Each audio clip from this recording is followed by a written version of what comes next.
విశ్వశక్తి సహాయంతో డబ్బు, ఐశ్వర్యం మీ సొంతం చేసుకోండి. కేవలం రూ. 999కి లా ఆఫ్ అట్రాక్షన్ వర్క్షాప్. తేదీ అక్టోబర్ 25. నమస్తే, నేను మీ మాధురి. శారద గారు, ఈరోజు మాకు పచ్చ కర్పూరంతో మనం ఏవైనా టెక్నిక్స్ చేసుకోవచ్చా? అసలు కొంతమంది ఈ ప్రోగ్రామ్ స్టార్ట్ అయిన దగ్గర నుంచి నన్ను అడుగుతున్నారు, ఇవన్నీ నిజంగా జరుగుతాయా అని చెప్పి. సో అలాంటి వాళ్ళందరికీ మీరు ఏం చెప్తారు? ఈ 2 క్వశ్చన్లకి మీకు బాగా సమాధానం చెప్తాను మేడం. వాళ్ళు ఎవరైతే అడిగారో వాళ్ళకు కూడా క్లారిటీ వచ్చేస్తుంది. పచ్చ కర్పూరం విశేషత గురించి మీరు ఫస్ట్ క్వశ్చన్ అడిగారు. ఈ పచ్చ కర్పూరాన్ని అన్ని పూజల్లోనూ వాడుతారు. తిరుపతి వెంకటేశ్వర స్వామి మహా నైవేద్యం లడ్డు కదా మేడం, దానికి ఎంత ప్రాధాన్యత ఉంది. ఆ లడ్డూలో కూడా పచ్చ కర్పూరం వేయింది లడ్డు తయారు చేయరు.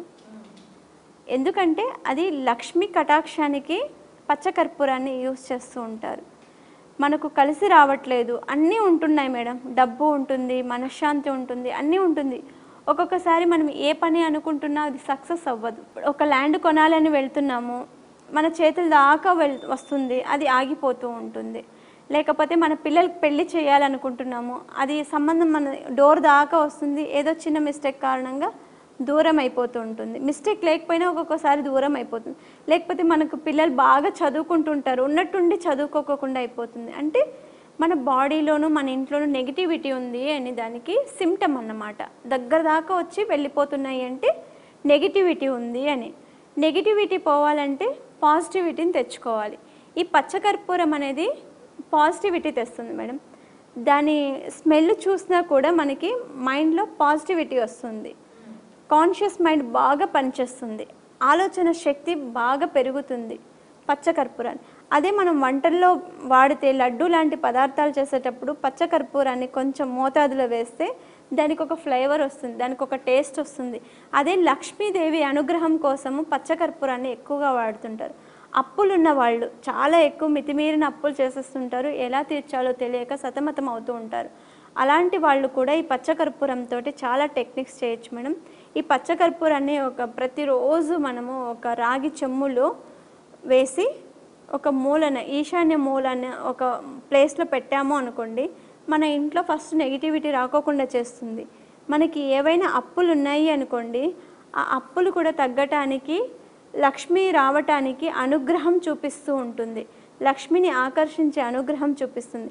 ఇదే పచ్చకర్పూరంలో మీరు కొన్ని లవంగాలు, కొన్ని యాలక్కులు, కొన్ని మిరియాలు వేసి ఇల్లు మొత్తం ధూపం చూపించడం ద్వారా మన ఇంట్లో అందరూ వస్తూ ఉంటారు, పోతూ ఉంటారు. ఎవరి దిష్టి ఎలా ఉంటుందో చెప్పలేము. అంటే దిష్టి అని అనుకోకపోవచ్చు, ఒకరు అనుకుంటారు, చూడరా వీళ్ళు బాగా బాగుపడ్డారు, బాగా రిచ్గా ఉన్నారు అని ఒకరు, లేకపోతే వీళ్ళ పాప బాగా చదువుతుంది అని అనుకుంటారు. అంటే వాళ్ళు కావాలని ఏం చేసిండదు, వాళ్ళ ఫీలింగ్ బయట పెట్టుంటారు. అది నెగిటివ్లో మనకి పనిచేస్తూ ఉంటుంది. ఆ నెగిటివిటీ తగ్గించుకోవాలంటే ఈ పచ్చకర్పూరాన్ని మనము ఉపయోగించి ప్రతిరోజు దేవుడికి హారతి ఇచ్చేటప్పుడు పచ్చకర్పూరంతో ఇవ్వండి. ప్రతిరోజు ఇల్లు తుడుస్తుంటాం కదా మేడం, మార్నింగ్ ప్రతిరోజు ఇల్లు అయితే శుభ్రం చేసుకుంటాం కదా. ఇప్పుడు డెటాలు, పెనాయిలు ఇలాంటివన్నీ వేస్తున్నాం, లైజాలు అన్నీ వేసి ఇల్లు తుడుస్తున్నాం. ఆ ప్లేస్లో మీరు ఇంత పచ్చకర్పూరము, కొంచెం పసుపు, ఉప్పు వేసి ఇల్లు తుడిచి చూడండి. మీకు నెగిటివిటీ పోయి పాజిటివిటీ ఎంత వస్తుందో తెలుస్తుంది. ప్రతిరోజు ప్రోక్షణ చేయండి. పచ్చకర్పూరము రాగి చెమ్ములో వేసి ఇంటికి ప్రోక్షణం చేయండి, బయట కూడా ప్రోక్షణం చేయండి.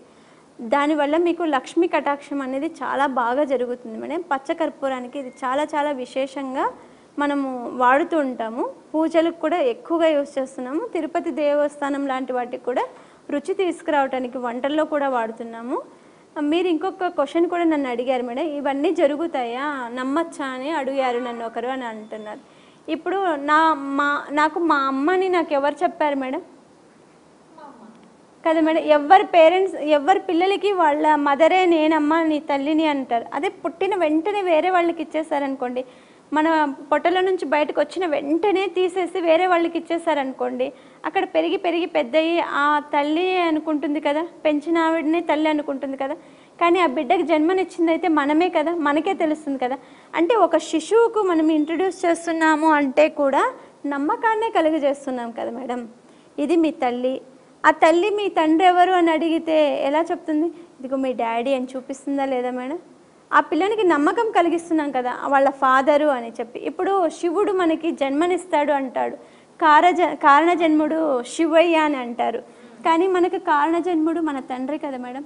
మన తండ్రి కూడా ఒక శివుడే అని అంటాం కదా. ఒక సృష్టి ఆవిర్భవించాలి అంటే ఒక మేలు ఫీమేల్ ఉంటేనే సృష్టి ఆవిర్భవిస్తుంది అని అంటాం కదా. ఒక జీవరాశి రావాలన్నా పోవాలన్నా ఒక ఇద్దరు ఆడ మగ అనే వ్యక్తులు ఉండాలి అంటారు. వాటిని శివుడు పార్వతులుగా అంటారు, భార్యాభర్తలుగా అని కూడా అంటూ ఉంటారు కదా.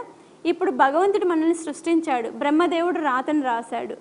ఆ శివుడు పంపించే ఒక రోజు కూడా మనకి ఏమని చెప్పని పంపిస్తాడంటే, శివయ్య ఇన్ని రోజులు నేను ఒళ్ళో ఉన్నాను, నన్ను ఈ భూలోకానికి పంపిస్తున్నాను, నాకు మాటలు రావు, వాళ్ళెవరో తెలీదు, నాకు ఆకలిస్తే ఎలా తినాలి, ఎలా అడగాలి అని అంటే శివయ్య చెప్పాడంట, నీకు అలా ఎలా పంపించేస్తాను, నేను ఇంత అందంగా తీర్చిదిద్ది నీ తల్లిదండ్రులు ఎవరో డిసైడ్ చేశాను, నేను వాళ్ళ పొట్టలో పంపిస్తాను, అక్కడ పెరిగి పెద్దయ్యి నువ్వు ఏ కారణం చేత నువ్వు జన్మించాలో కూడా నేను రాసి పంపిస్తున్నాను, నువ్వు వెళ్ళు అని ఒక తల్లిని చూపిస్తాడంట మేడం.